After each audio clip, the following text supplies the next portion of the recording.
everybody, because a lot of folks in this virtual world aren't able to join us, and so they'll be able to watch it later.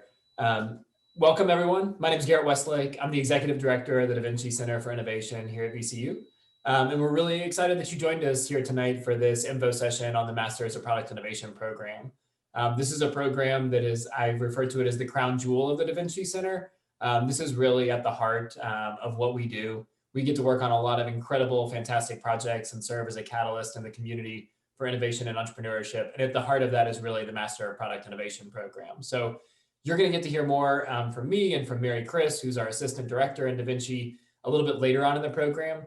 But we wanted to start by doing an interview with one of our somewhat recent alumni of the program. And so Ian is here with us. And we're going to do a little Q&A just so that you get a chance to hear from someone that has been through the program. I'm going to ask him some questions, and then we're going to open it up to you, and you all feel free to pepper questions with Ian. If you want to throw them in the chat as we go, that's cool too. MC and I can look at those and sort of weave those in as we go. But we think that the best people to tell the story of Da Vinci and the Master's program are the students that have been there and done that. We can talk to you all day we want, but what really matters is the people that have been there and done it. And so we're super grateful that Ian was able to join us tonight and share a little bit of his story. And so, tell us what you've been up to, Ian, since you graduated from the MPI program, or maybe give yourself a little intro to people, talk about what you did maybe before you joined the MPI program, and then what you've been doing since. Yeah, for sure. Really happy to be here. I will say it was super transformational in the sense of I entered as a copywriter, and now I'm a strategy consultant and a designer. So that happened in the span of just a year and a half.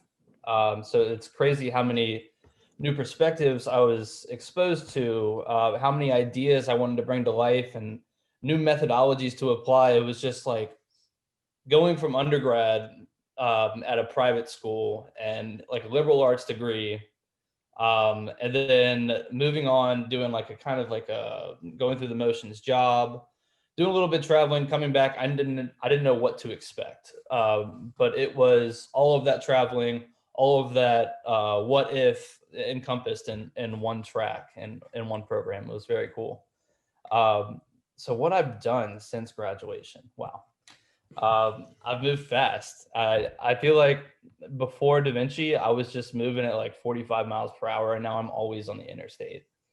It just set a new bar for, in terms of capacity that I could handle and new things I could welcome. So I guess I'll start with sort of my claim to fame, and that is sort of inheriting this abandoned innovation center known as the Dominion Energy Innovation Center. It had been around for about a decade. A lot of turnover, new management, people lost sight of the vision. And I was essentially asked to come in there alongside the director and bring it back up to snuff and try new strategies and see what sticks, and work with the Dominion Innovation team to essentially bring to life this new vertical within the startup ecosystem that was aimed at serving sustainability-focused startups. That was a lot of words to say. We started from the ground up, and we brought this to life using principles that I only could have learned at Da Vinci. And if I were given that brief, if they told me to bring the DEIC to life before I'd gone through this program, I would have been totally lost. When you wanted to do when you came to Da Vinci, one of the things you thought you might want to do is run your own company, right? Like that was one of the things you were like, what I might want to do is run my own company. So talk about like how you came in thinking you might want to do your own company and wound up running an accelerator to help other people run their companies. Like there's a big change there. Big change. I was always like the idea guy. I thought for sure it was just fated. Like I was just gonna have a business or two. I was never gonna work for the man and all that. And then, it took a really tough discovery point for me to step back and reevaluate things and realize that I wasn't the entrepreneur I thought I was gonna be. And it was probably a matter of timeliness. I was fresh off a lot of traveling. I was young. I couldn't bootstrap or apply really any funding to bring these ideas to life like I wanted to.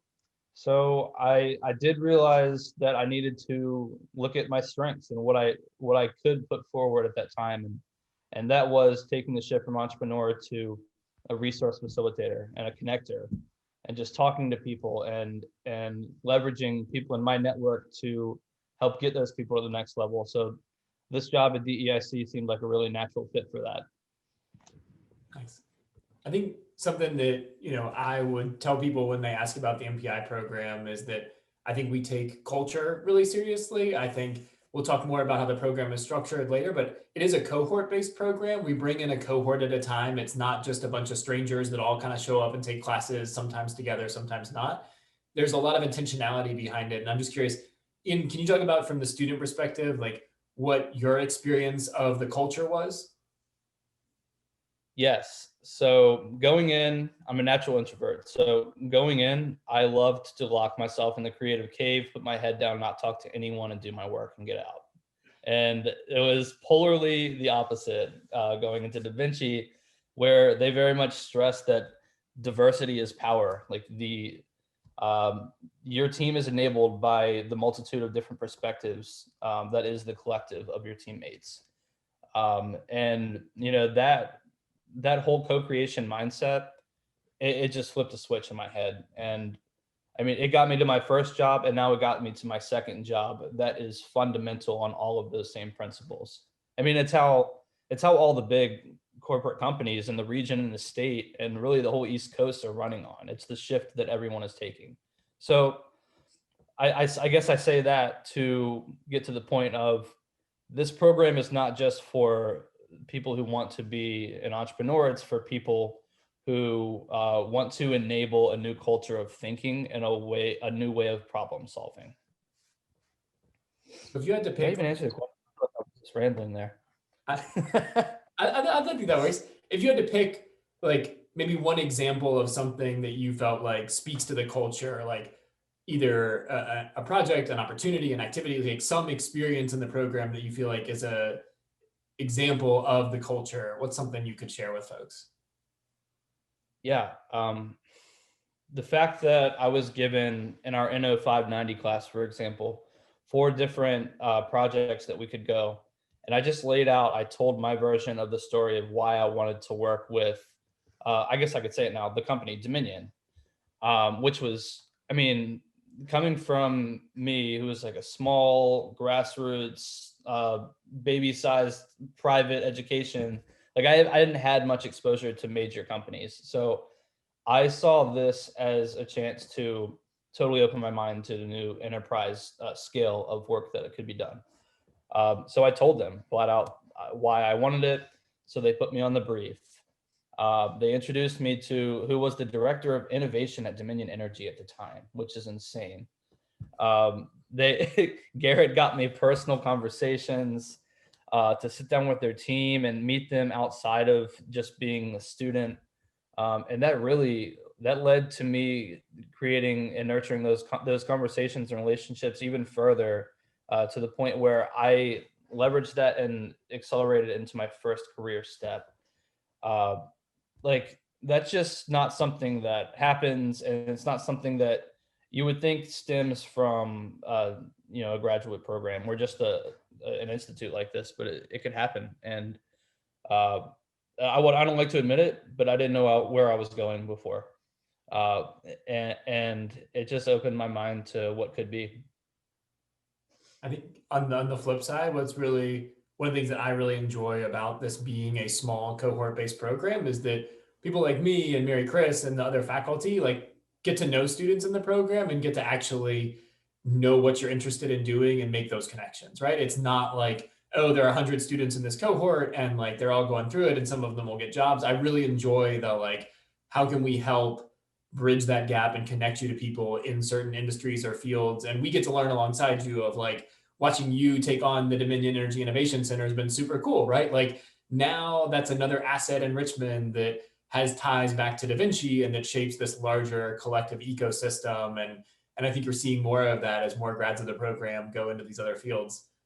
Uh, like any other sort of like favorite parts of the MPI that stand out to you, things that like were transformational, or you keep mentioning that you made this jump in mindset where there's some things in the program that helped kickstart that for you, or where that took place?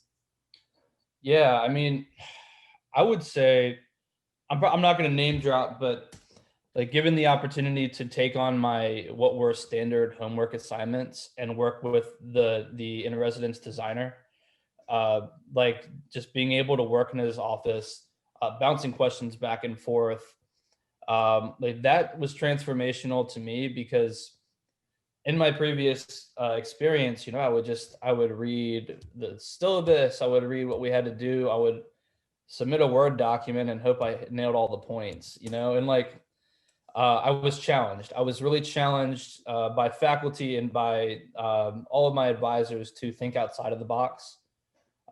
So I remember our first design thinking exercise, which was really transformational. What was it? The wallet exercise. We were basically on the fly told to design the perfect wallet. And it seems so simple. And then you take an hour to really dive into a new mindset of like, okay, who am I designing for?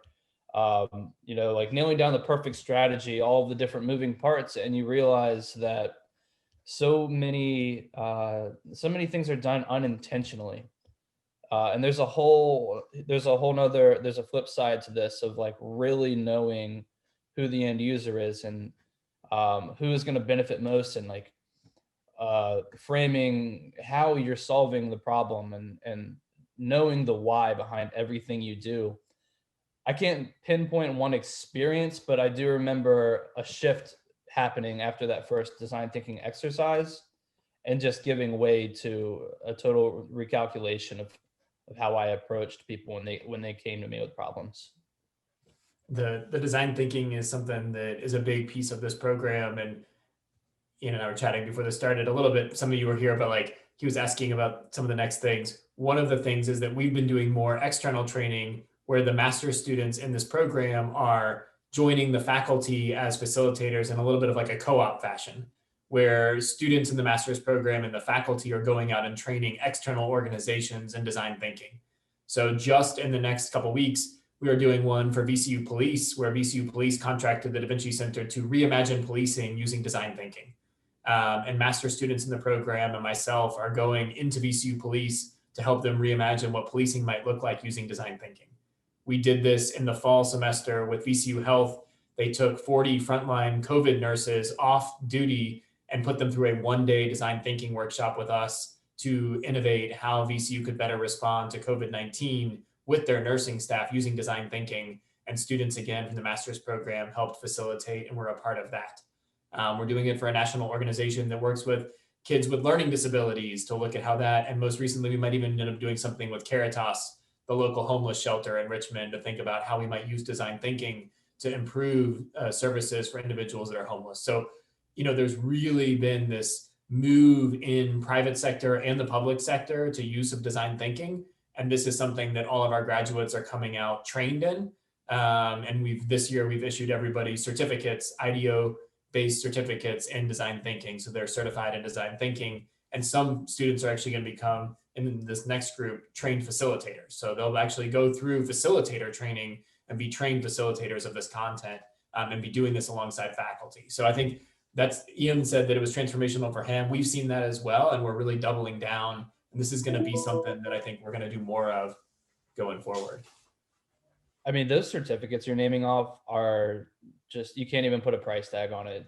That's something that we use as a tribute to our credentials in terms of delivering similar training sessions to the biggest companies in Richmond as a consulting firm. That's incredible. It seems like you always seem to introduce another like X factor element each year you run the program. So that's something I wish I had, but it sounds really cool, and hopefully I can get in on that at some point. Every group that comes wishes they had what the group before them had. Like this is like, yeah. But this is part of iterative design. So the other part about this program is we are constantly taking student feedback and adding new elements based on that feedback, and it should get better every year. Like we are always making modifications. Ian, just to rub it in, this year, like everyone in the cohort got the new Raspberry Pis, and we implemented like a whole nother extracurricular like coding package using Raspberry Pis. And everybody got those over winter break to stay entertained. So, while we're at it, just pouring salt in your wound. But Yeah, I guess so. but like the point is that we learn every year and the program gets better. And it gets better because our students are co-creators. We don't see ourselves as like the holder of knowledge and you're just there to learn from us. Like you are active participants in the program and co-create the next iteration of the program with us. And I think that speaks to like the strengths of the program.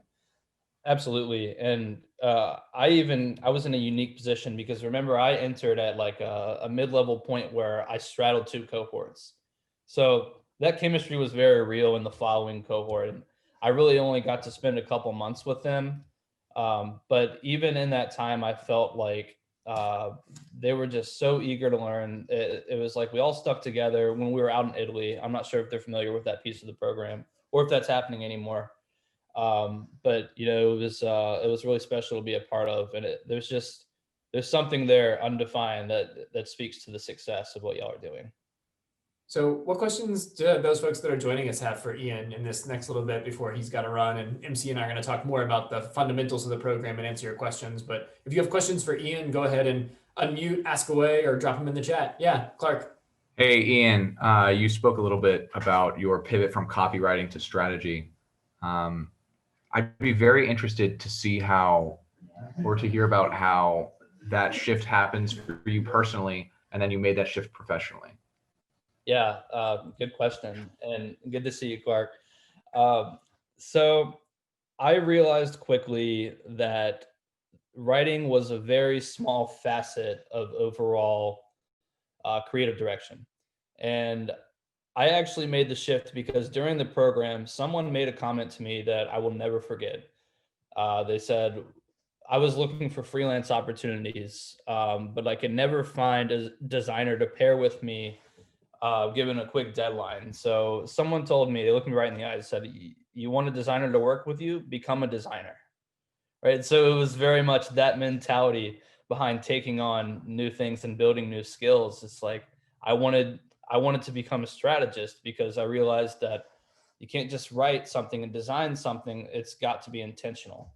So, bridging the gap between all of those skills is why I decided to make the transition.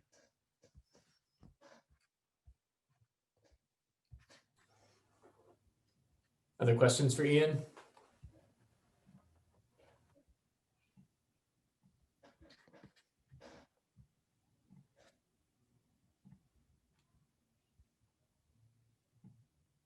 All right, Ian, I guess. Sure, I got a question. Yeah. I know you learned a lot of like design thinking skills, but were there any other skills you learned like from your cohort members, or maybe like things taught in class specifically, like sort of technical skills or hard skills that you now use a lot in your day to day?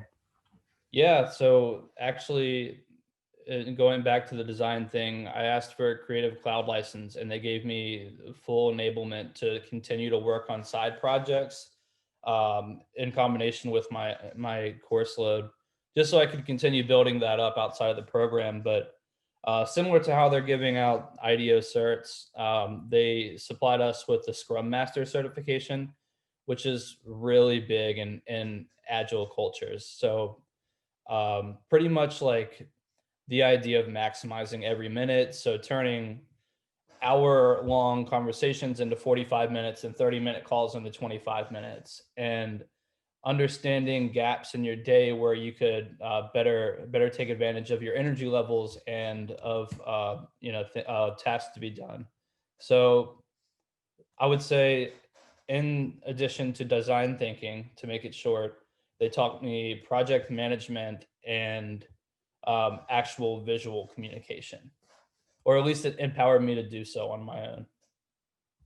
And like, just because I asked, there was nothing to it. I just went up to Garrett or Allison, said, can you do this for me? And I knew that it would happen. Like, to this day, I could go up to them still, not even as a current student, and they would make it happen for me if I needed it. We've added, so we did the ones that Ian's talking about, and since he's graduated, we added a new one in product management, a new certification program alongside Scrum and product management, and then we've added these design thinking certifications, And then we're rolling out a new one as well around change management. And this is using the principles of design thinking to lead institutional and organizational change. And this is another certificate program that we've offered as well in the program. So, yeah. And Garrett, and like again, as you continue to say these, this is so current. Like this is exactly the brief I'm on right now with my new account, change management. So I mean, you could not get more with the times if you tried. So well done.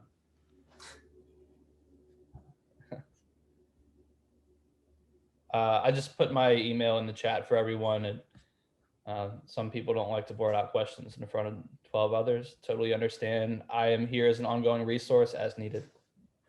Awesome. Well, thanks, Ian. Yeah. We really appreciate you being here tonight. If no one else has any other questions, last call for questions before we let Ian go.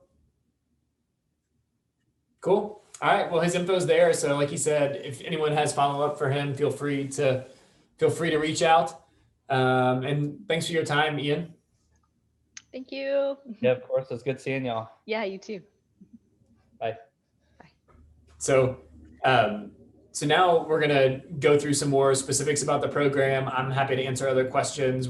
MC and I have a couple slides that we're going to walk through that sort of give you more of the fundamentals of the program. And then, you know, I'm here to talk through some of the latest and greatest that is not in the slide deck. You're not going to find on the website.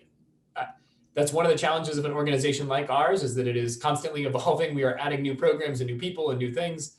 And so our first focus is always on the students in our program and on the cohort. So they know first and we work with them first, and then they make their way to the website. And we tell people like you through sessions like this. So MC, are you gonna, there you go. Yes.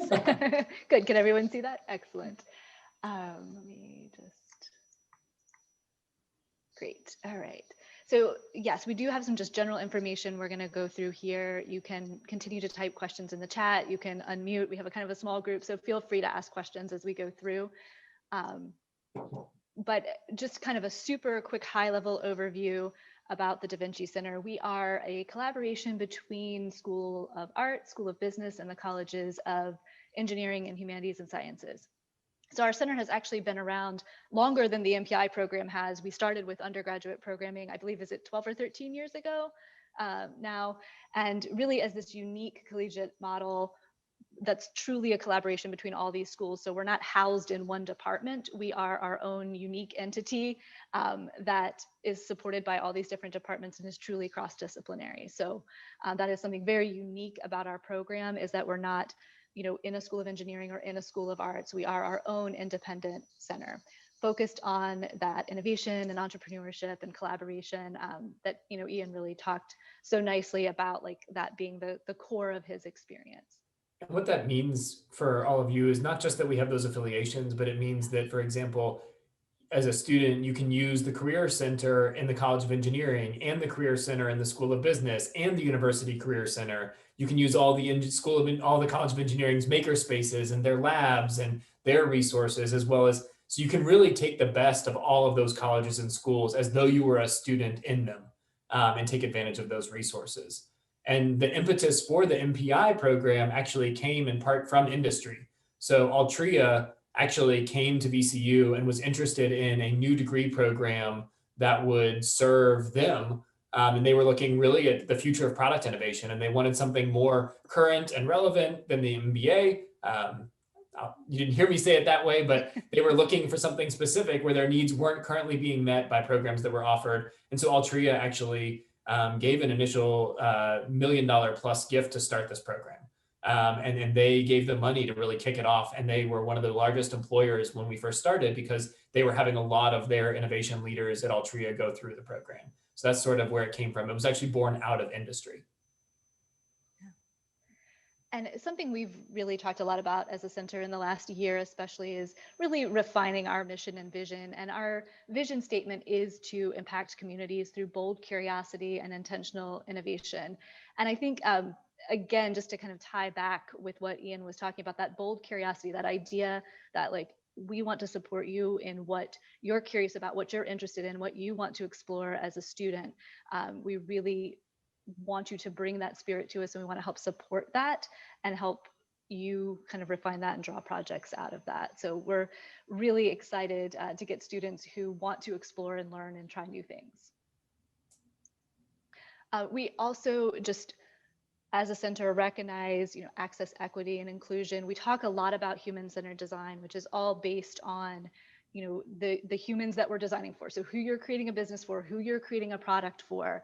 And we would not be what we were without the humans that are in our program. And we think that not only your diversity in academic backgrounds, but your diversity in just your lived experience in your life and who you are as a student brings a lot to our program. So we really are committed to that and value that, and think that is also part of the secret sauce of what makes our team so special, is providing a safe space and environment where students can be themselves.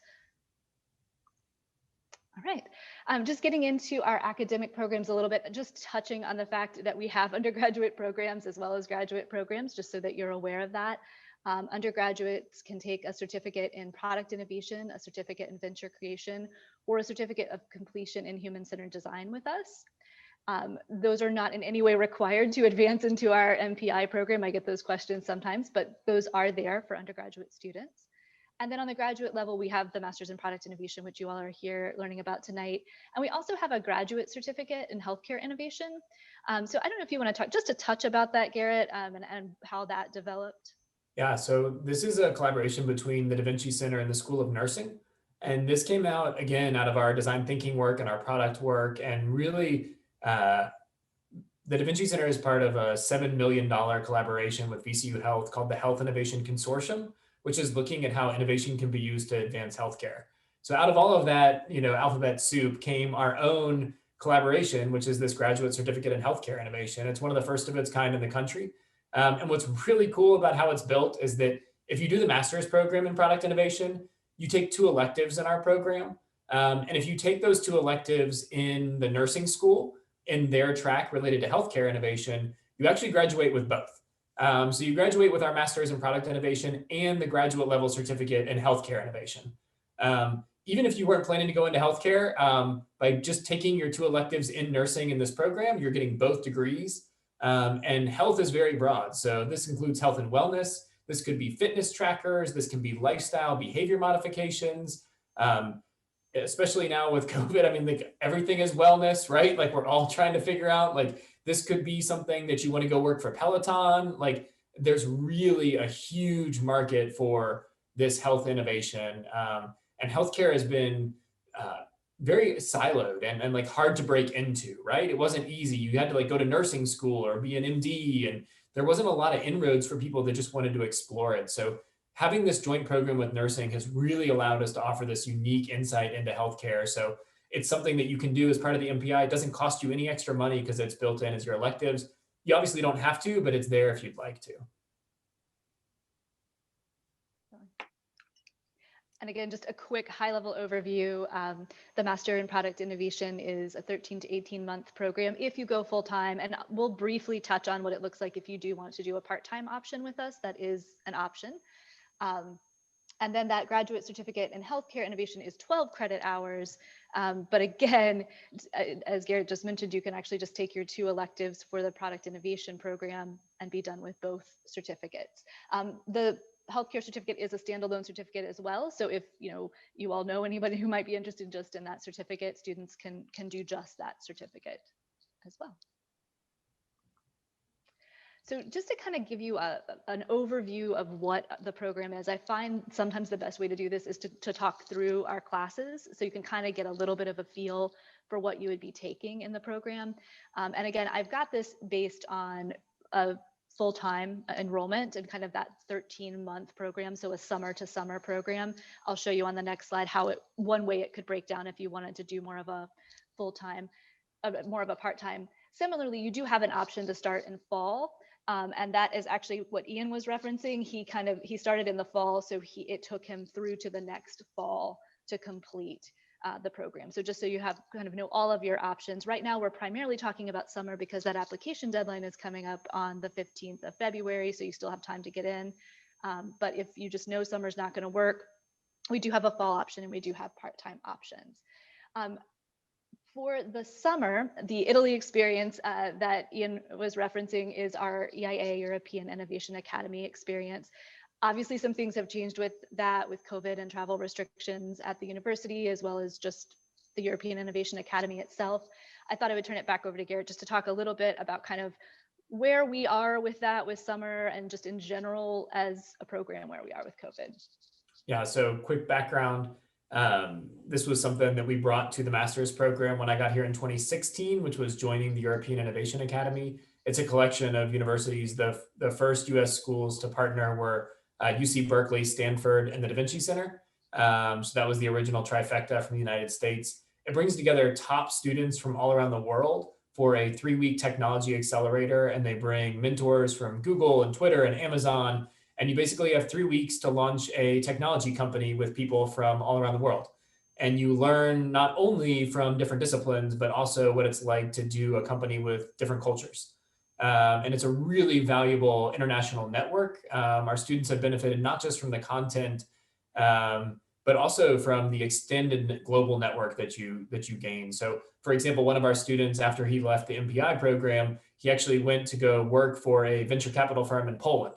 And he decided after this experience, he wanted to do product innovation in Europe. And he was able to go to work for a VC firm over in Poland following the program because he had this global network and global experience. Kind of like Ian was saying, another trend that we're seeing is product and innovation are no longer something that just happens like in the United States, right? You really need a global perspective. And so for us, bringing this global aspect of the program has been important. So starting in 2017, this program started off in Italy, and the program actually took place. That summer semester was taught in Italy. You would actually go there and participate in this program.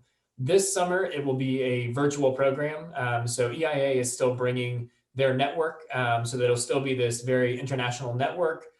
Students from all around the world are still going to participate in this online accelerator type program. So there's going to be that. And I do believe that it would, we're hoping that it returns as a face-to-face option in the summer of 2022. And that would be something that, depending on how you structure courses, might be an option as well for you to attend that at the end of the program rather than the start. And that could serve as an elective for students, or we could be, as COVID evolves, we are going to figure out how to fit it into the program. So, but in the past, that has been something that we have supported our students in attending, has been this European program, either face-to-face or this summer virtually, most likely. Yeah. And so that is the NO 600. So the INNO 600 course is that EIA experience, either virtual or in person. We never know what's going to happen in the world. So last summer, we actually offered our own version of that. So we do have a version of this course that we can offer should none of the EIA options be available. So we're constantly ready to pivot on that course, but that is your intro course to the MPI program. The NO 691 that you see listed there, that is actually a series of 1-credit classes that you kind of take 3 of them to make that 3 credits of electives. And that is where the Scrum Master training comes in. So one of those credits is actually taking Scrum Master training, getting that certification. Last year we had one 1-credit course on user experience, user design, and then a third on user research. So a deep dive into that. Those are sort of flexible. We kind of change those depending on demand and what students need. The Scrum Master one has been very consistent because we want students to get that certification going into the program. So ideally, you take those 3 1-credit classes. They help prepare you for EIA. So we tend to offer them in June before EIA in July. They also knock out 3 of the 6 elective credits that you need for our program. When we move on into fall is kind of your foundational semester. So when we talk about 600, we talk about EIA, you kind of go into this environment and you get this fire hose experience. You're taking usually a tech product all the way from ideation to pitch in 3 weeks. And so you're getting a lot of information really, really fast. We kind of come back in the fall and break a lot of that down. So you take the 501 is an arts course. The 502 is a business-based course, a business-based course, and the 503 is an engineering and tech-based course. So you get a foundation in each of those 3 areas. At the same time that you're getting those foundations, the NO 590, which you also heard Ian reference, is a project class. If any of you are familiar with our undergraduate product innovation program, there's a capstone, like a 460 course on the undergraduate level where you work with companies who bring us problems and our students solve them. So the NO 590 is the graduate level of that. Essentially, local companies, VCU Health, sometimes nonprofits in the area bring problems to our students, and our students solve those problems over the course of the class using the skills they're learning in their other courses, using that Scrum Master training, getting to really practice those product innovation skills in a real world experience. And I always like to say we really use product loosely. So product could be a physical product, it could be a tech product, it could be a process. So when we're talking about product, don't assume we're necessarily talking about a physical product. Could be, but it could be any of those other things. So the NO 590 is really giving you a chance to practice those skills working for another company. And 4590, where those projects come from, the Da Vinci Center is fortunate. We have a corporate advisory board. So these are a lot of Fortune 500 companies. So Capital One, CarMax, Dominion, McKesson, Hamilton Beach has been one in the past. A lot of large Fortune 500 companies are on our corporate advisory board, and they give these projects in 590, not just because they want the outputs, but for them, it's about talent acquisition. So they join the corporate advisory board because they have early access at talent in the master's program. The last several years, we have had 100% employment of our graduates coming out of the program, oftentimes months before graduation. Capital One has repeatedly come to us and launched new product teams and asked for master's students to come lead a new product at Capital One. Similarly, why McKesson and others are joining this corporate advisory board is because they use these capstone projects. Like Ian was on a project for Dominion. These companies use these projects as a way to give you work and evaluate how well you work within their culture and within their framework as a means to then go on to hire you as an intern to test you further before they hire you, or they just hire you in a role. So this is part of that pipeline. It's not just a one-off project. It's very intentional with a number of partners that actively want to hire our students. Definitely. And so that those first 2 semesters, the summer and the fall, are very heavy on the kind of product innovation side. So, coming up with products that solve problems. And then we kind of shift gears in the the final 2 semesters, so that spring and summer. And that's really where you're going to focus a little more. Well, spring, we shift gears. You focus a little more kind of on the entrepreneurship side of things. How do you launch a business? And then we'll get to summer in a minute. Summer's a little bit of a choose your own adventure where you kind of get to go one of several directions with that. But the 651 course is really a course designed to help you think through launching a venture and get a venture as close to launch as you can. So I will let you talk about that, Garrett, since you teach the 652, but help a lot with the 651 kind of leading into that. Yeah, so I think MC did a nice job of teeing it up. I mean, we give you the fundamentals in the fall and you work on an industries project. So you know the experience of what it's like to work with a Capital One and what it means to design product within a Capital One framework. In the spring in 651, you're on your own. So you get to pick a problem point. You get to pick something. And to give you an idea of what that looks like, success in this looks like identifying a product or service that can be accepted into a nationally ranked accelerator. So 2 years ago, we had 4 students get accepted into 4 different national accelerator programs with the project they worked on in 651. So this was everything from a medical device that applied pressure after cardiac surgery. This was a light bed that treated jaundice. A covering that did light cycling for neonatal units. And then we also had one that was working on sort of a really interesting concept that I'm sure many of you would be interested in, which was reducing your student loan debt through volunteerism. And is there a way to volunteer for organizations and have it take money off your student loan debt? That was accepted into an accelerator in Washington, DC. So really interesting to watch our students apply to accelerators all across the country and take the next steps with their ideas. So that's what success looks like. Oftentimes it too could be Kickstarter campaigns. We've had students work on a project in 651 and at the end of the semester launch a Kickstarter campaign that's been funded. And so that's typically what that has looked like in the course of 651 is working on your own project and a team that you really want to bring to market. And a new resource that we have, and this is one of those fun new things for Da Vinci, is opening in April of this year is our own storefront. So we have a 2,700 square foot space that's currently being built out by Hurricane Construction for us. It's going to be $1 million facility, the first of its kind that's a student storefront. And we really see this as the new classroom for innovation entrepreneurship education. So it's right across from the Siegel Center on Broad Street in downtown Richmond. It's going to be staffed by students on campus that are paid to run the storefront. And then student products that you work on are going to be sold in the storefront, and students maintain 100% of the proceeds. So literally the goal is that you design something and you can put that product on the shelf in the storefront. And while you're in class, there are other students selling your product for you, and you're getting 100% of those proceeds. We're also using it as a great place to collect insights. So if you're looking at potential customers or feature sets, or you're building a prototype or MVP, we're looking things like Feedback Fridays, where the community is going to come in and give feedback on your prototypes and help you refine it en route to having an actual, MVP. So this combination of curriculum plus a physical storefront where you're going to have the ability to sell and practice your branding and your marketing and doing pop-up shops is something that we think is really going to add value to the 651. So this next cohort that comes through is going to have that storefront in collaboration with this coursework, which is going to be pretty cool. Yeah. And if you're listening to all that and you're thinking, this all sounds amazing, I want to learn those skills, I don't know if I will have an idea for something I want to launch myself in 651, all kinds of things will happen between now and when you take that class. You could team up with a classmate and work together on something in 651. We do have resources available through VCU Health and through VCU Ventures to help pair students up with projects that need moving forward. So if you want to learn those skills, but you aren't necessarily planning to be an entrepreneur yourself, or you don't have an idea, we have ways for you to participate in 651 and gain those skills by pairing you up with projects.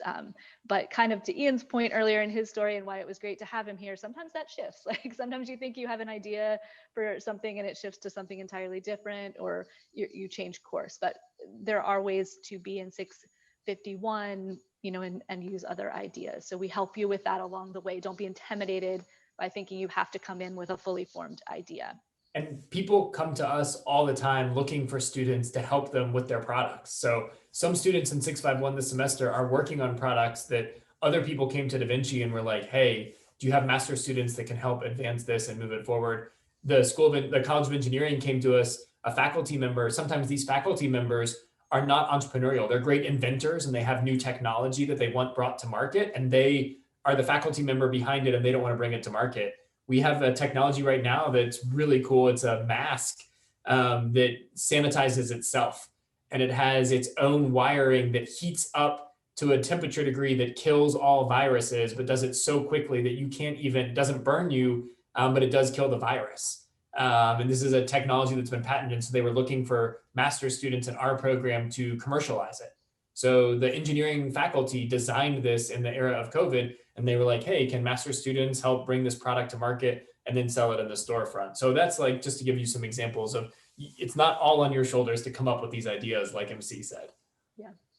And similarly with 652, that's really where we get into a little bit of the choose your own adventure part. So one option is continuing with that 651. So if you did have something that you're taking into an accelerator, obviously you continue in 652, and that is part of that experience. If you ran a super successful Kickstarter, taking that to the next level could be your 652. If you really prototype something and sold it in the storefront, you could take it to the next level in 652. But if you are wanting to go more the route of working in industry, 652 can also be an internship. So that's really where students get to kind of choose which direction they want to take that class. And those internships also, we talk to you from day one. At orientation, we will start talking to you about internships and areas you might be interested in going into. We have a robust mentoring program where you're assigned to different faculty and you meet with them minimum of once a month, but you can have a couple meetings a month. You start making those connections early so we can help connect you with people in the community you might want to work with for that internship. So 652 can be an internship experience. It can also be a thesis experience. We have yet, I think, to have a student take us up on writing a traditional master's thesis, but there is that third option that technically exists. So we'll let you know about that as well. And the current record, in case anybody's interested, the current record in 652 is one student that continued their 651 project, raised a $300,000 seed round in 652. So that's the current high watermark, is that as part of their classwork, they raised 300 grand. Just saying. And on the internship side, I think I'm correct that the job that Ian was referencing at Dominion Innovation Center, he started as an intern there. Yep. So that's just another way that we can kind of look at the success from that internship piece. But the name, it's Blue Crump, who was actually faculty in Da Vinci last year. So Blue Crump with Glassmith. He came through the master's program, raised that round for Glassmith, and then came back actually last year and was adjunct faculty in Da Vinci. So yeah, if you raise 300K, we invite you back to be adjunct faculty. And then he has gone on to get a fabulous job in the Bahamas. So you could also go that route. Yeah. And then he left his gig with us to go run a new startup in the Bahamas, like a new construction company in the Bahamas that's doing quite well based on Instagram. Exactly. And it just looks really nice and sunny there. But I did not celebrate New Year's with wild pigs in the ocean and champagne. I'm just saying. No, me either. Just to give you a quick overview, as I mentioned, this is what it would look like if you were to split our coursework up part-time. If you are considering kind of working and doing the MPI at the same time, all of our courses are offered in the evening. So we offer any of the courses you see coded as the INNO. Those are all going to be in the 6 to 8:40 time block. Even our summer classes, we do start those a tiny bit earlier, but even the summer classes are 5 o'clock or later to accommodate students who want to work. Where you see those electives, most students take those 691 courses with us in the summer. The second one is any area that you feel like you need to kind of fill a hole or fill a gap that you have in your skills, you can go out into the university and take that course. You could maybe develop an independent study with us. I can't guarantee that that's going to be at night because that's going to depend on those departments and what's offered there. The nursing courses, if you went that route with the Healthcare Innovation Certificate, those are online. So there's a lot of flexibility there as well. We have absolutely had students work full-time and go through our program full-time. We've also had students work full-time and go through our program part-time. So I don't have a clear answer for which one is better. I will just mention that you can do part-time, and this is what it looks like. It does extend the 13-month program out to a 2-year program. One way to think about that, though, is myself as someone who went through a traditional master's program, it was a 2-year program that I did part-time, and it took me 4 to 4.5, 5 years. So the very cool thing about our program being a condensed 1-year program is even if you go part-time, it is only a 2-year time commitment, which is pretty awesome. And then just a couple quick things, and we'll have plenty of time for questions from you all. Just logistic things here, how to apply.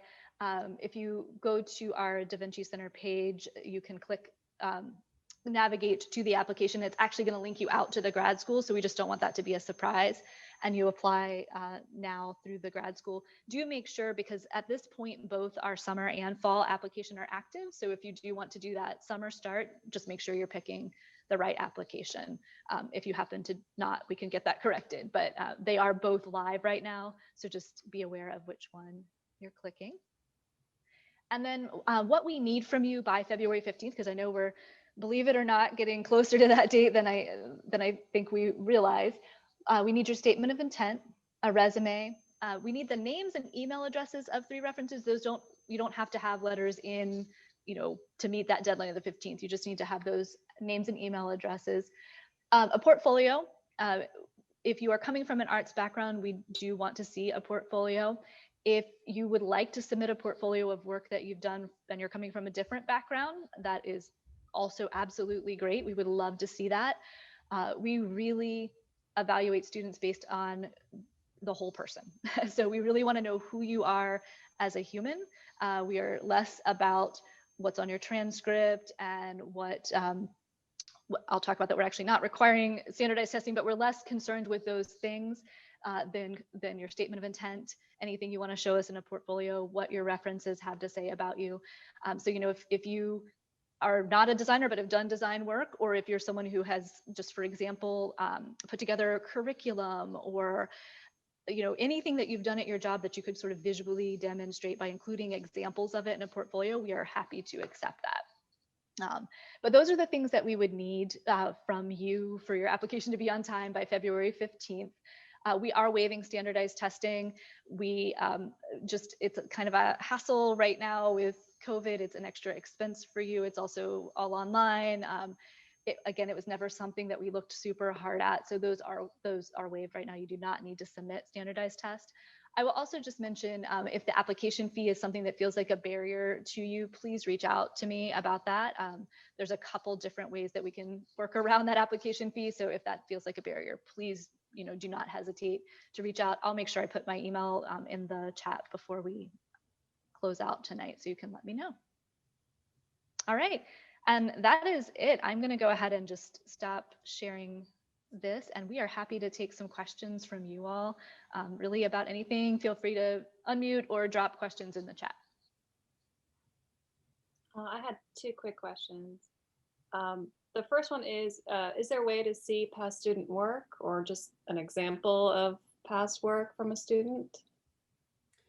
And then my second question is just logistically, when I understand with prototypes, I've modeled a lot of different things in computer software, but I mean, how do you get to the physical stage? Do you have a shop room? Is there like a 3D printer? Do you kind of source that out? Like, is there a workshop? How does that work? Great.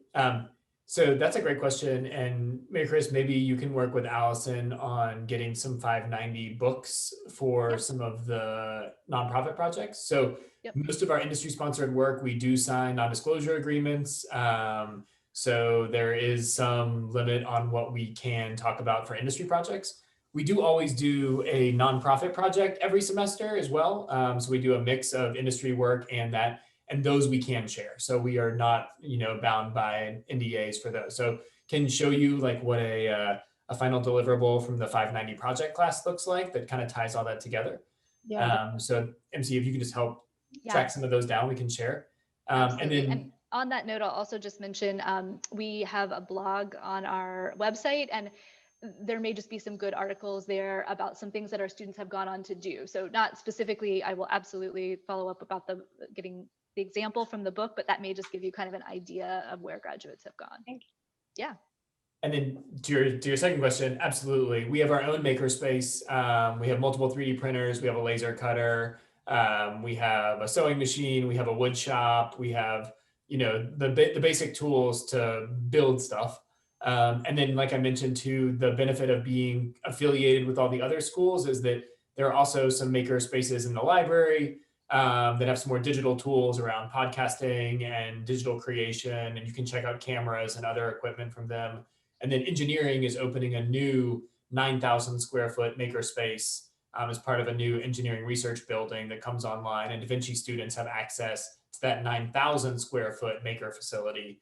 In addition to Grubb's Garage, which is an automotive facility that they've converted into a space where they built like the Hyperloop pod that we got a chance to be a part of, which was super cool, and go to California at SpaceX headquarters, which was awesome. So there are multiple places on campus, but we do have our own in-house that you have 24/7 access to. So students in the program have 24/7 access to our maker facility, and you can come and use it whenever you want. And we provide all the materials. So we provide all the filament and all of that kind of stuff, and you're free to use those for initial product runs even, and we fund all of that. That is mind blowing. I used to have to pay for paper just to print something. Yeah, that is not the case. And then in that 651 class, I should add additionally, in 651, every student gets a $1,000 prototyping budget. So you get $1,000 to help with doing initial product run or hiring out work or paying for legal costs of incorporation if you're doing something or so. And then there's other seed funding available as well. We also have an angel advisory board. So we have a group of angel investors in the community that are really well connected to the program.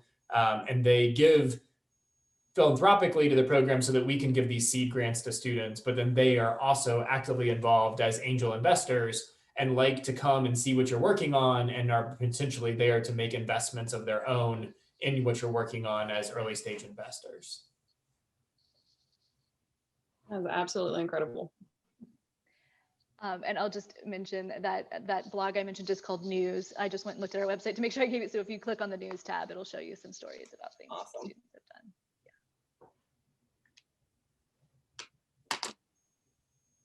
Other questions? I got a question. I saw some very cursory pricing points online, and I don't know much about graduate programs. I know that when I was applying to undergraduate programs, there were different price rates for in-state and out-of-state students. And that's something I was wondering about. So our flat rate tuition is the same for in and out of state, but out of state students will pay a slightly higher fee. So there's a fee every semester. I'll also, when we send around that book, we have a tuition breakdown that kind of breaks down the tuition rates and those different in and out of state fees. So I can send that around as well.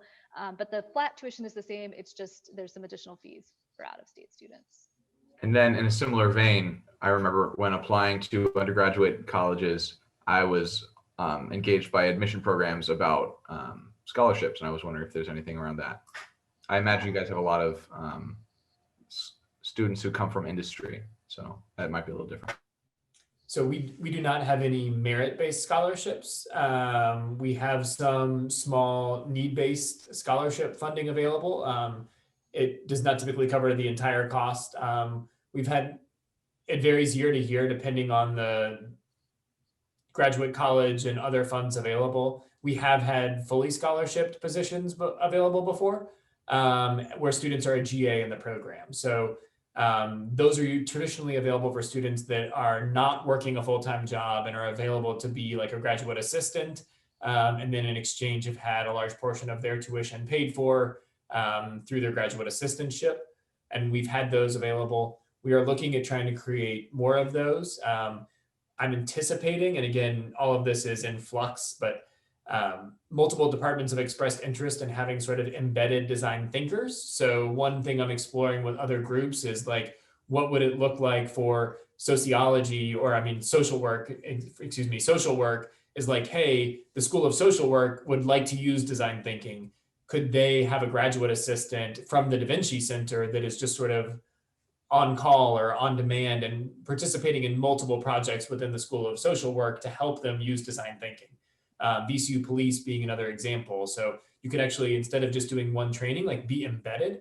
And then we typically have some graduate assistantships as well, that again are not necessarily scholarship based, but are on-campus work positions where you would essentially be paid by us to work in the storefront, for example. So we know we're going to have multiple graduate student roles where someone would be responsible for like engaging with the community, doing marketing communications for the storefront, really supporting those portfolio of student startups in the storefront, managing the storefront. There's going to be some really creative roles that are paid positions related to Da Vinci work. So there are those opportunities available as well. But we don't do any merit-based scholarships. And we do have a very small number of need-based scholarships available. And just a quick note on graduate assistantships, because it gets used really differently, or kind of in two different ways. So there's the graduate assistantships that Garrett was mentioning for the storefront are hourly paid positions. They do not include a tuition stipend, but it gives you some money, to use for living expenses, that kind of thing. It also obviously works really well with your student schedule because we know you're a student. There are also graduate assistantships that do include a stipend that pays for the majority of our tuition. We typically have about one of those a semester. Those do exist in other departments. So students are certainly welcome to, look on, I always forget the name of it, but I think it's Higher VCU Rams or Handshake through career services for those positions in other departments, where a great deal of your tuition, not the entire tuition, but a great deal of your tuition would be covered, and often there's a stipend as well. So there's lots of options for funding, but I do just want to be clear that there's like hourly GAs where we're giving you some money to help with living expenses, and then there's GAs that include a stipend. And so you just want to be knowledgeable when you're looking for that. We've also done some stipend work for students. This is particularly in the healthcare space, where our healthcare partners will come to us and say, we have an immediate need to solve for X, but we want someone to really explore what augmented reality, for example, might be able to bring to this. And we will just give a flat rate stipend and say, hey, could you go do some discovery work around the use of augmented reality in this healthcare setting, and give a presentation back to VCU leadership around how we might use that technology. So we've done that with business models. Some of these faculty members have new inventions and they're like, what's the business model for this? And we've given stipends of, $500 to $2,000 to students just to go do some of that work and deliver it back And so there's some of that piecemeal work as well that happens throughout the program that are just opportunities that tend to come available. I know we are at our time, but we are happy to stick around for some Yeah, questions. we're happy to If you need to leave because it's 6:30, don't feel bad leaving, but feel free to ask us any other questions. That was a super thorough answer to kind of a cursory question, so I really appreciate that. Sure. Other questions? I'm kind of curious to hear more about the VCU PD work. How did that originate? So that originated because we did this all-day Design RX healthcare training for VCU Health.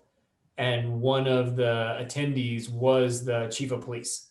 He attended the healthcare training as part of the health system, thinking about security for the health system and protocols for the health system during COVID.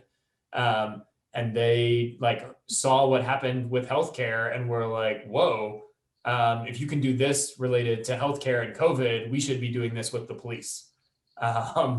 Which I was thrilled that he drew that connection and reached out to do the follow-up.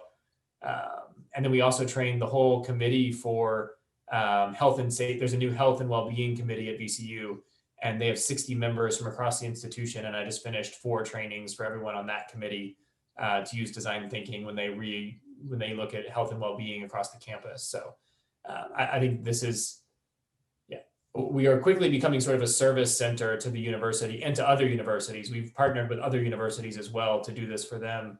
And I think we're looking to expand this work. A limiting factor, frankly, has been bandwidth, which is why we've gone to the student co-op model of actually bringing MPIs alongside the faculty to expand the work we do.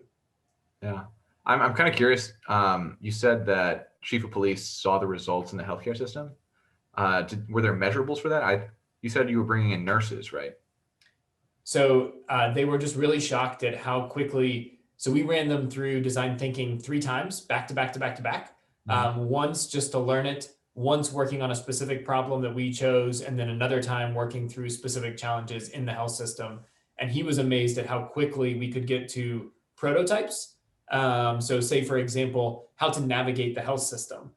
You show up for an appointment at VCU Health. How do you know how to get to, orthopedics? And they have a lot of trouble with wayfinding within the hospital right now. And it's even worse because of COVID. And so he was amazed at how quickly the teams with facilitation were able to come up with strategies and tools to solve for that, and to have that prototyped that could then go be tested. So not necessarily that we in the one day delivered something, but it was like, here are 5 things. Like the process. Here are the 5 things we can go back and test that seem like they would be very valuable for helping people wayfind within the hospital. And it was little things, right? Like give someone you check in, you get a little beacon, and it, like if you've seen The Mandalorian, right? Like it's like how bounty hunters find their prey. Like, doesn't that help you find orthopedics, right? They like give you a little thing and beep, beep, beep, beep, beep, beep, beep. Like, and for some people that could be a really valuable way to help them navigate the health system, which otherwise might be confusing. And that's low tech. You could do cool, like the actual Teams one was very, very cool. They did strap on a pair of goggles. Well, it would actually be like a hologram guide, right? Like a person would like greet you in hologram fashion and be like, follow me. And you would like actually follow this projected person that would guide you and like tell you to get on the elevator. So you can dream, but there's some low tech things like the beacon that can also work. So that's pretty cool.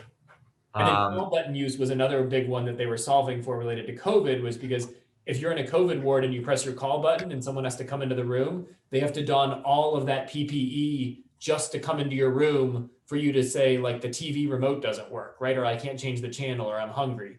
And so it was like, why is there no AI bot that fields those calls that can like do some screening around what the need might be preemptively without it having to go to a nurse to get suited up and go in to talk to you? So anyway, stuff like that. It was really cool. I believe it. It seems like a pretty interesting environment, just given all the variables that you can play with there. We do have a question in the chat. So for Mary, she's asking about, she's also looking into instructional design and technology UX design master's programs. What does the MPI program offer that is different from just instructional design? And does it include instructional tech UX design? Hey, Mary, that's a great question. Thanks for asking. I think like we mentioned, there is a specific elective in UX UI, and we're really big on creating internship opportunities, partnership opportunities, elective opportunities for you to build on your interest area. And so whether that's sustainability, whether that's instructional tech, this is something where we would work with the instructional tech department at VCU and work with them as a strategic partner to see, are there projects you could be working on as a graduate student? We do a lot of partnering with other departments to give you hands-on practical experience working in that space whenever possible. So that is something that, again, by being a small program, we like to really understand what you're interested in. And if that's where your interest lies, we would work with you to find opportunities to work on real world projects in that space, as well as the ability to take electives in that field, knowing that when you graduate, you have this Master's of Product Innovation, and then you have the ability to talk about a portfolio of work specifically in instructional tech and design that you'll be able to show and say, like, this is what I did. I have this other degree as well, but like I have all of this body of work. And I think for most of our students, they find that the body of work is what's more compelling than the letters after your name, right? Like the MBA or the MPI or the MED or whatever it is after your letters and the name of your degree program is not as valuable as your portfolio and experience set. And I think what we try and do is put you through so many different experiences that your portfolio is incredibly rich for a short period of time. And you can demonstrate multiple examples where you worked on teams in diverse settings and using different types of technologies with different types of clients. And that collective body of work is what's so compelling for so many of the corporate advisory board members and angels that look to hire students coming out of the program. Please don't hesitate. Oh, great. Yeah, I was going to say, don't hesitate to let us know if you have a follow-up or. And I would almost say, like, what we enjoy most is when you have those like interests, when you have those, thanks, Clark, when you have stuff that you want to focus on or learn more about, like that's what excites us, is the ability to reach out to those other departments and form those partnerships. Like that's what happened with nursing. Frankly, we were just doing this with students that were interested in healthcare, and it led to the creation of this entire new certificate program in healthcare innovation. And, you know, we're recording, but sneak peek, Mary, the next certificate that's currently under construction is a certificate in educational innovation. And we have a new program that looks very much like what we're doing with nursing with the School of Education. And it's going to be a graduate certificate in educational innovation. And those courses are already in development and we're already working that out. So that framework exists formally with education and innovation, but obviously lots of work with the arts as well from UX UI. I had a question about the healthcare one. So you said for the electives, like where are you picking those electives from? Like is it from the entire, like pretty much any two classes in the entire healthcare program? So the healthcare one, it's very specific. I believe there's 4 or 6 classes. They're all from nursing, and they're from the nursing leadership track. So for that one, it's very specific. You've got, and there's certain classes they offer each semester. So you pick from their suite of nursing leadership courses that you would like to take. The other electives, just generally, if you're not trying to do the certificate alongside the MPI, can come from any 500 or 600 level course. Oh, okay. I see what you're saying. Does that help? Does that clarify that for you? And another benefit is because of the way that tuition is structured, and Mary Chris, make sure I get this correct, it's flat tuition after 9 hours, right? 9 to 15. Yep. So for 9 to 15 hours, you're paying the same tuition. So in these semesters where you're enrolled in 9 hours with us, you can take additional electives at no charge. So if there were other classes you wanted to take, you're not actually paying the tuition for those additional classes within that range. And so two electives are required, but you can take additional electives at no cost to yourself in other semesters as well to really fill out that experience set. And those can be independent studies as well, right? So like there's also that ability to like work with us or work with another department to do something specific to what you want to focus on. Cool, thanks. Yeah, you're welcome. Luke, I know you started off, you were here early, you asked me some questions. Did they get, we got cut off when we started the presentation. Did they get answered or do you have more follow-up for me? let's see. Sorry, get my video on here.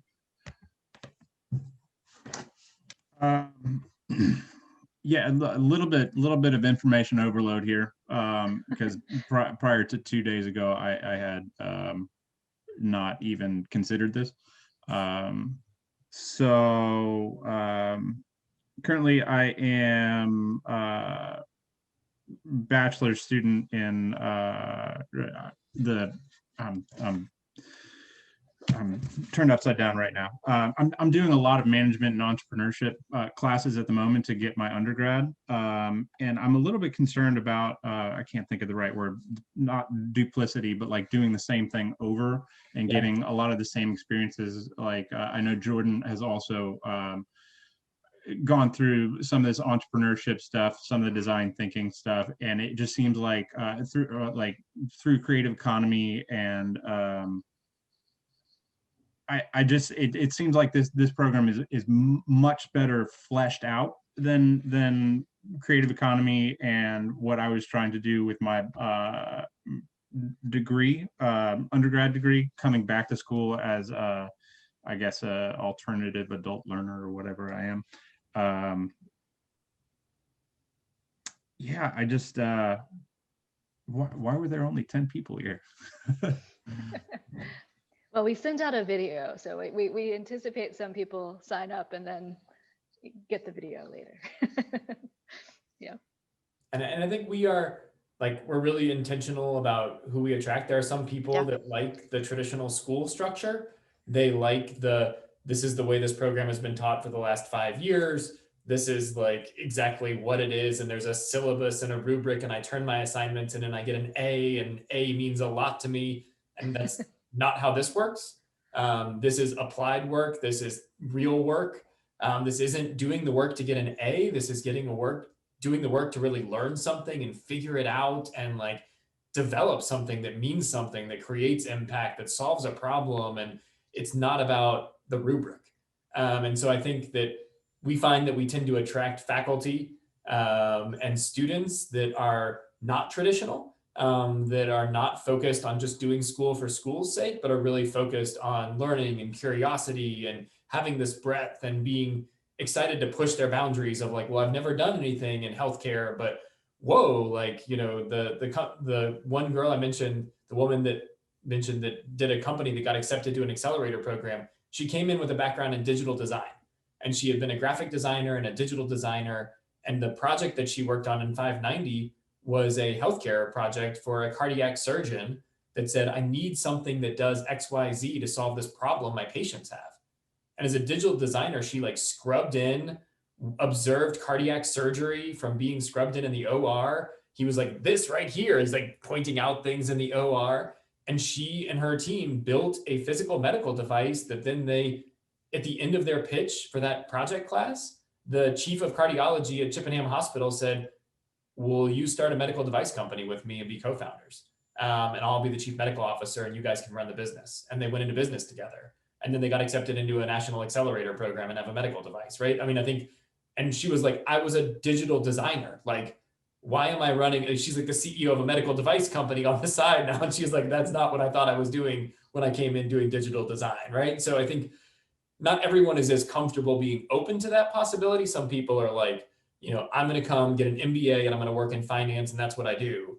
And we look for people that have a little bit more openness to, you don't know where this is going to go. And we're going to throw a lot of stuff at you and you're going to get a chance to figure it out and you're going to change your mind. Ian changed his mind like 4 or 5 different times throughout the program. And he came in and he's like, I really want to be an entrepreneur. I want to do my own thing. And then he's like, I really want to work for Dominion.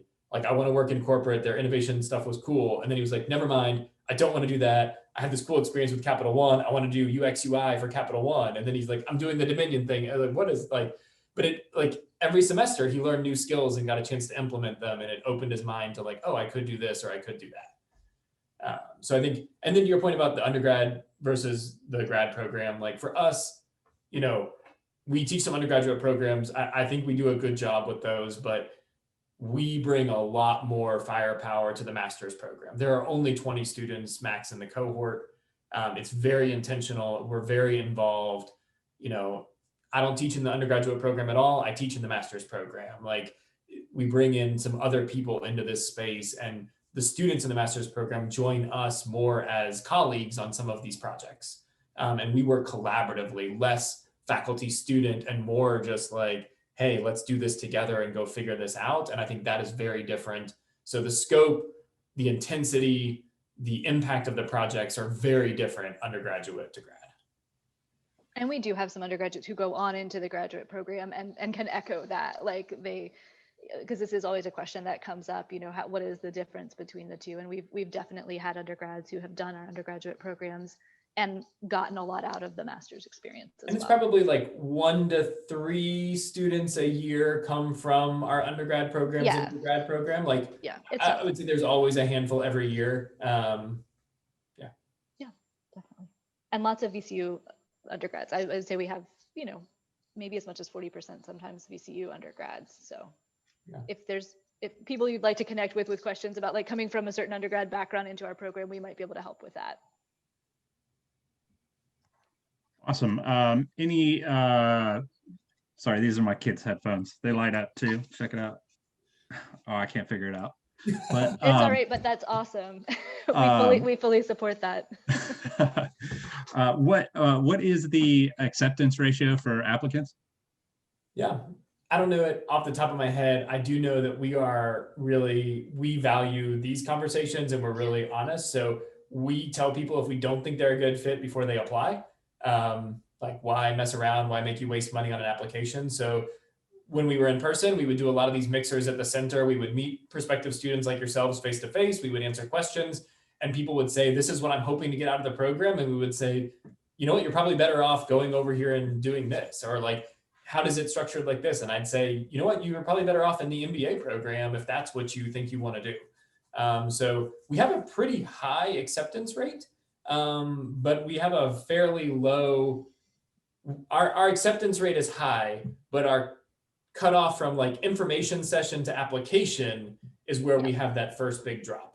A lot of people are like, this sounds really cool. And then we get into it and we're like, hey, we don't think you're a good fit. Or, you're coming out of undergrad and you don't seem like you've had enough industry or other experience and you're just too green. We think you'd benefit if you had some more experience before you came back to the program. So yeah, I think we tend to find people that are a good fit for us and we tell them when we think so, and we hope it's a mutual fit for everybody.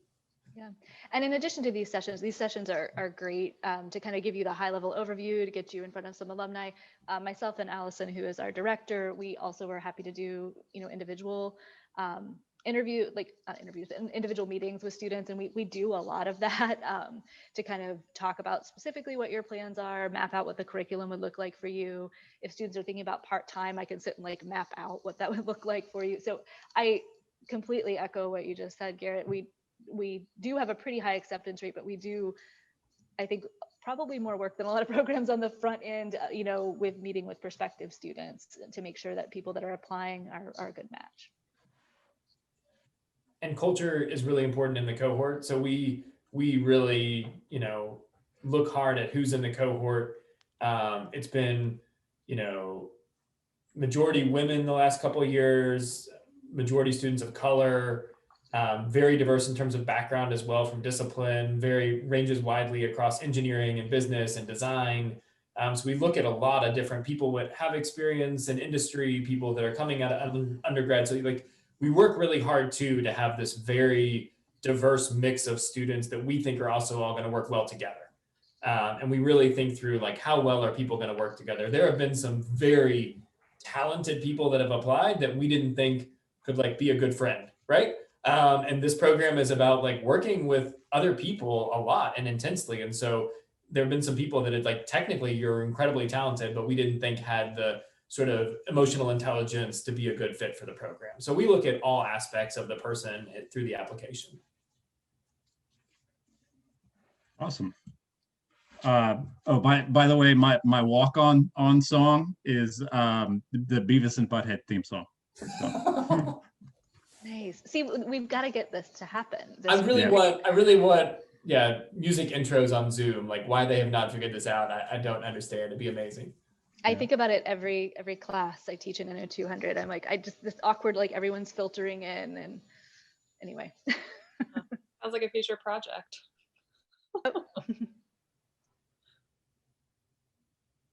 All right. Well, thank you all for your time tonight. We really appreciate your interest in the program. And like we said, we'll continue to send more info your way, including this recording and those additional resources. And by all means, reach out to us. Like, this is what we enjoy doing. We really enjoy spending time with students and connecting as part of this program. So don't be shy if you have questions or want further follow-up. Yes, and I'll just give the caveat, if you're reaching out to me, we are right before the beginning of the semester, and I advise in our undergrad programs as well as our grad programs. So I promise I see your email. I just always like to say that to students. So if you're reaching out with follow-up questions, I'll get back to you as fast as I can, but we're just right up against that deadline of the semester starting. So I do see you and I see your email, and I will get back to you as quickly as I can. Thank you guys. See you. Yeah. Yeah. Much. Thanks so much. Bye.